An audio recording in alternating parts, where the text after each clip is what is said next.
ओम नमः शिवाय। 16 सोमवार व्रत कथा। यह व्रत श्रावण महीने में चतुर्थी तिथि के दिन या श्रावण महीने के पहले सोमवार से शुरू किया जा सकता है। इस व्रत में कंवारी कन्या से 2.5 गज कच्चा सूत कटवाते हैं। धागे को रंगने के लिए गेरू रंग को काम में लिया जाता है। 4 गांठें लगाई जाती हैं। 1 सुपारी, चावल, कुमकुम, बिल्वपत्र, पुष्प, दही आदि लेकर के श्रद्धा अनुसार प्रसाद रखकर पूजा की जाती है और यह कथा सुनी जाती है। आइए सुनते हैं 16 सोमवार व्रत कथा। घने घने वृक्ष, पीपल के पेड़, बिल्व पत्रों का पेड़ और सिप्रा नदी के पास भोलेनाथ व माता पार्वती बैठे थे। माता पार्वती ने कहा कि हम दोनों चौपड़ पासा खेलते हैं। भोलेनाथ ने कहा कि इस खेल में झूठ फरेब होता है, उसका न्याय करने के लिए तीसरा व्यक्ति होना चाहिए। तब पार्वती जी ने अपने शरीर का मेल उतार कर एक पुतला बनाया। भोलेनाथ ने उस पुतले में जान डाल दी। फिर भोलेनाथ ने उस पुतले से कहा कि तुम सच्चा और सही न्याय करना। फिर भोलेनाथ ने पासा चलाया। तब उस पुतले ने कहा, भोलेनाथ जी जीते व पार्वती जी हारे। फिर पार्वती जी ने पासा चलाया। तब कहा, पार्वती जी जीते और भोलेनाथ हारे। अब भोलेनाथ ने तीसरी बार पासा चलाया। तब उसने सोचा कि अगर मैं यह कह दूंगा कि भोलेनाथ हार गए तो तीसरे नेत्र से मुझे जला देंगे, भोलेनाथ तो मुझे भस्म कर देंगे, पार्वती जी तो छोटा सा श्राप देंगे। इस कारण डरते डरते उसने कहा, भोलेनाथ जीते और पार्वती जी हारे। पार्वती जी ने क्रोध आवेश में आकर के श्राप दे दिया कि जा तू कोढ़ी हो जा और रोते हुए भटकते फिरना। फिर वह पुतला जंगल में निकल गया। एक दिन नदी के किनारे जाकर बैठ गया। वह अंगद पुत्र कहलाया। फिर वहीं पास के उपवन में ब्रह्मा जी की इंद्रियां, स्वर्ग की स्त्रियां घने घने जंगल में अंदर मनसा माँ का व्रत पूजन कर रही थी। वहाँ बड़े बड़े पीपल, बिल्व पत्रों का पेड़ लगा हुआ था। वहीं भोलेनाथ का मंदिर भी था। उनसे आकर उसने पूछा कि आप सब ये क्या कर रही हैं? तब उन्होंने बताया, हम सभी मनसा माँ का व्रत पूजन कर रही हैं। श्रावण का पहला सोमवार या पहली चौथ के दिन यह व्रत शुरू किया जाता है और कार्तिक शुक्ल चौथ को इसका उद्यापन किया जाता है। 1.25 सेर आटा, 1.25 सेर घी और 1.25 सेर गुड़ का चूरमा बना लेते हैं। इसके 4 भाग करते हैं। एक भाग भोलेनाथ का, दूसरा भाग पंडित का, तीसरा भाग गाय का व चौथा भाग स्वयं का। इधर पार्वती जी कहते हैं कि पुत्र की याद आने लगी। तब भोलेनाथ ने कहा कि मनसा माँ का व्रत करो। पार्वती जी ने विधि अनुसार 4 माह व्रत किया और 4 माह पूरे होने के बाद जब अंगद पुत्र वापस घर आए तब पार्वती जी अपने पुत्र को देखकर हंस पड़ी। तब उनका पुत्र पीछे हट गया। पार्वती जी ने कहा कि आप पीछे क्यों हटे? तो बोले, मैं बिन बुलाया आया इसलिए पीछे हटा। पार्वती जी ने कहा, मैंने मनसा माँ का व्रत किया है, माँ ने मेरा व्रत स्वीकार किया है, इसीलिए तुम आए हो, इसीलिए मैं हंसी। तुम्हारे मन में क्या है? उसने कहा, मुझे उज्जैन नगरी का राज्य मिल जाए। वह इतना कहकर वहाँ से रवाना हो गए। उज्जैन नगरी के राजा के कोई पुत्र नहीं था, केवल एक पुत्री थी। उसने अपनी पुत्री के स्वयंवर में देश विदेश के राजा को बुलाया।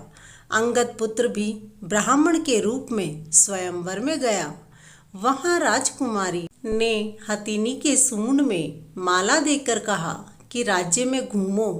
तब उस हथिनी ने ब्राह्मण बने अंगद के गले में माला डाल दी। तब राजा ने कहा, इस हथिनी को क्या हो गया? क्या मूर्खता कर रही है। इसने एक साधारण ब्राह्मण के गले में माला डाली है। राजा ने अपने आदमियों को भेजकर उस ब्राह्मण को जंगल में छुड़वा दिया। फिर हथिनी को माला देकर राजा ने प्रार्थना की, हे इंद्र के राज्यों में राज करने वाले गजराज, मैं हाथ जोड़कर प्रार्थना करता हूँ कि मेरी पुत्री के लिए फिर से कोई वर चुनो। हथिनी माला लेकर राज्य में घूमी। वह उसी ब्राह्मण के पीछे जंगल में गई और उसी के गले में माला डाली।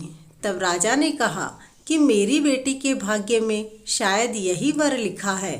भाग्य के बिना कुछ नहीं होता है। मंत्री को बुलाकर कहा कि इसको आपके घर में ले जाओ और दूल्हा बनाकर बारात लेकर आओ। बारात महल में आई। राजा ने बेटी की शादी उसके साथ कर दी। 4 राज्य का गांव राजा ने स्वयं रख लिया और बाकी उज्जैन नगरी का राजा जमाई राजा को बना दिया। तब पत्नी ने यानी कि राजकुमारी ने पूछा कि आपके माता पिता कौन हैं? मेरे माता पिता का नाम भोलेनाथ व पार्वती जी हैं। तब पत्नी ने कहा कि वे देवलोक के स्वामी हैं, उनको कौन मानेगा। तब उसने अपनी कथा सुनाई कि मेरा निर्माण कैसे हुआ। कथा सुनकर पत्नी ने कहा, मैं भी मनसा माँ का व्रत करूँगी, मुझे बिना गर्भावस्था से पुत्र प्राप्त हो। तब उसने विधि के अनुसार व्रत व उद्यापन किया। एक दिन जब वह सुबह दातुन करती हुई अपनी दासी से बोली कि जल का लोटा लाओ। जब दासी लोटा लेने गई तो पालकी में बच्चा पैर का अंगूठा चूस रहा था। तब दासी ने कहा कि बधाई हो रानी जी, पालने में बच्चा खेल रहा है। रानी ने कहा कि मेरे से मजाक क्यों करती है। दासी ने कहा कि मैं मजाक नहीं कर रही हूँ, बच्चा पालकी में खेल रहा है। रानी ने आकर देखा तो सचमुच बच्चा पालकी में खेल रहा था। तब भगवान से प्रार्थना की, भगवान आपने पुत्र दिया है तो स्तनों में धार भी छोड़ दो। पुत्र को लेकर स्नान कराया, वस्त्र पहनाकर सीने से लगाया तो स्तनों में से दूध की धार निकल आई। पुत्र धीरे धीरे बड़ा हुआ। तब एक दिन अपनी माँ से पूछा, मेरे दादा दादी कौन है।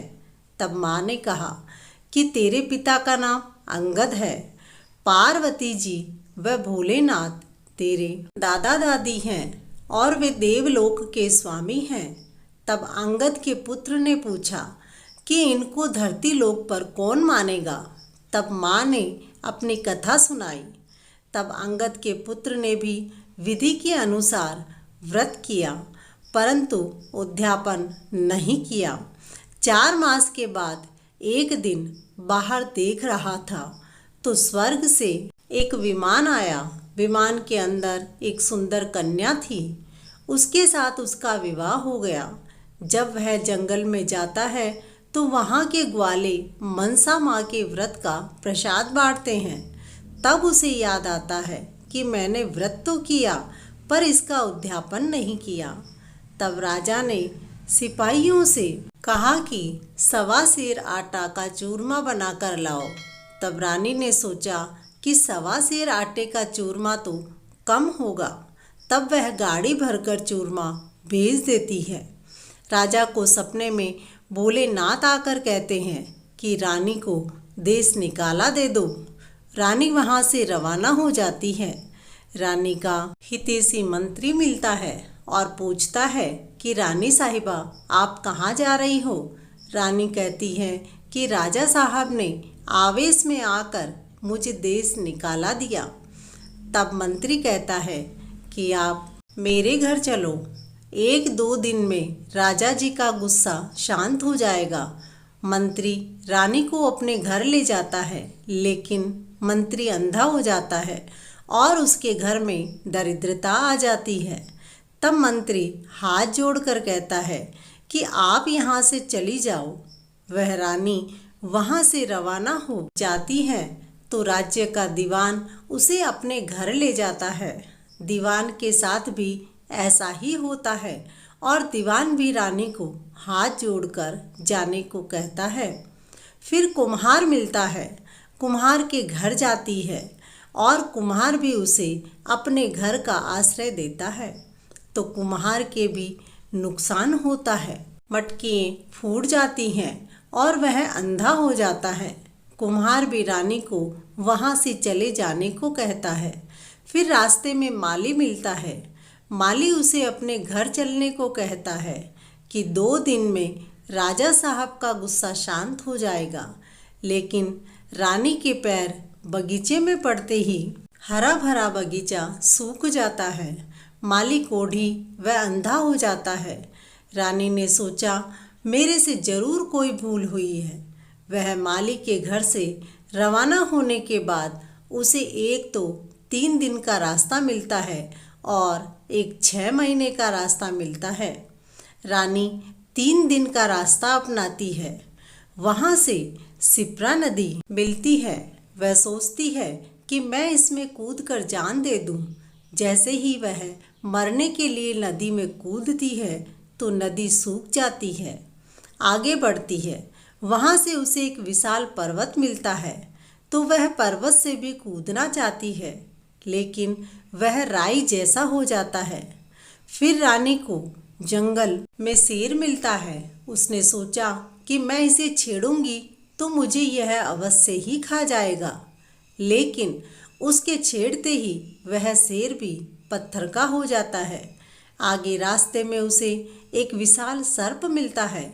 उसे देखकर भी वह सोचती है कि अगर मैं इसे छेड़ूंगी तो यह मुझे डस लेगा, लेकिन वह भी रस्सी बन जाता है। वहाँ से रवाना होते ही तो उसे भूख प्यास सताती है, लेकिन कहीं पानी नहीं मिलता है। उसे बहुत दूर एक आश्रम दिखाई देता है। वहाँ संत बाहर गए हुए होते हैं। वह आश्रम में जाकर बैठ जाती है। जब संत बाहर से आते हैं तो आश्रम का कुत्ता उसे काट खाता है। तब संत सोचता है कि कौन पापिन डाकिन भूत पलीत आकर बैठ गई है। बहुत सालों से यह कुत्ता मेरे पास है, आज ही मुझे क्यों काटा है। रानी को देखकर संत पूछते हैं तुम कौन हो। तब वह कहती है कि मुझे धर्म की बेटी बनाओ तो मैं अपना सारा हाल सुनाऊं। तब संत उसको अपनी धर्म की बेटी मानता है। तब वह अपनी सारी कथा सुनाती है। तब संत कहता है बेटी तुम मनसा माँ का व्रत करो, जिससे तुम्हारे सारे कष्ट दूर हो जाएंगे। श्रावण मास की पहली चौथ या सोमवार से व्रत शुरू करो व इसका उद्यापन विधि अनुसार करो। वैसा ही रानी ने किया। गांव में जाकर संत ने सामग्री एकत्रित की और रानी ने व्रत आरंभ कर दिया। जब 4 मास पूरे हुए तो रानी ने उद्यापन किया।